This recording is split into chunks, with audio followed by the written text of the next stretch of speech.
#ask Dr. John Watts అని type చేసి మీ questions అడగండి, తప్పకుండా రిప్లై చేస్తాను. DGVG6909. హాయ్ సార్, నా ఏజ్ 31. 1 year బ్యాక్ నాకు తల పోటు వచ్చి నాకు వెన్నుపూసలోంచి వాటర్ తీశారు.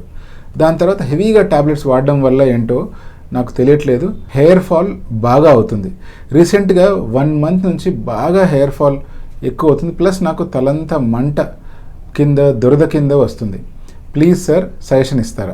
మీరు చెప్తున్న దాన్ని బట్టి చూస్తే మీకు తలనొప్పి మీ ఇంట్రాక్రేనియల్ ప్రెషర్ పెరగడం వల్ల వచ్చింది. యూజువల్గా ఎప్పుడైతే ప్రాపర్గా మన ఇంట్రాక్రేనియల్ ఫ్లూయిడ్ అంటే ఐసీఎఫ్ అంటాము, మన బ్రెయిన్ లోపల ఉండే వెంట్రికల్స్ దాని నుంచి మన స్పైనల్ కార్డ్ వరకు ఈ స్పైనల్ ఫ్లూయిడ్ అనేటువంటిది కంటిన్యూ అవుతూ ఉంటుంది.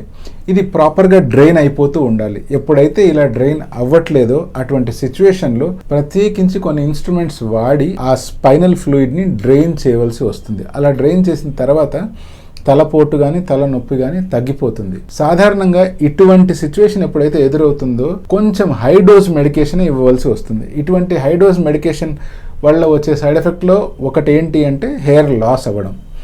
ఎప్పుడైతే మీకు ఈ సిచ్యువేషన్ కంట్రోల్లోకి వస్తుందో, ఎప్పుడైతే మీకు ఈ సిచ్యువేషన్ నార్మల్ అయిపోతుందో ఆటోమేటిక్గా మళ్ళీ హెయిర్ నార్మల్గా గ్రో అవ్వడం జరుగుతుంది. బట్ మీరు ఏదైతే తల దురదగా అనిపిస్తుంది, తల మంటగా అనిపిస్తుంది అని అంటున్నారో, మళ్ళీ ఒకసారి మీకు తలపోటు వచ్చినప్పుడు ఏ డాక్టర్ అయితే కన్సల్ట్ అయ్యారు అంటే న్యూరో సర్జన్ కానీ, న్యూరాలజిస్ట్ కానీ, లేదా జనరల్ ఫిజిషియన్ అని కానీ వాళ్ళని కన్సల్ట్ అయ్యి మళ్ళీ ఒకసారి ఈ తలపోటు గల కారణం ఇంట్రాక్రేనియల్ టెన్షన్ పెరగడమా లేకపోతే ఇంకేదైనా కారణం ఉందా అని తెలుసుకోవాలి.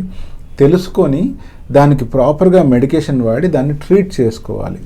అదంతా బాగైన తర్వాత అప్పుడు హెయిర్ గురించి ఆలోచించాలి. అంతవరకు నా పర్సనల్ సజెషన్ ఏంటి అంటే మీరు హెయిర్ గురించి ఎటువంటి మెడికేషన్ వాడొద్దండి.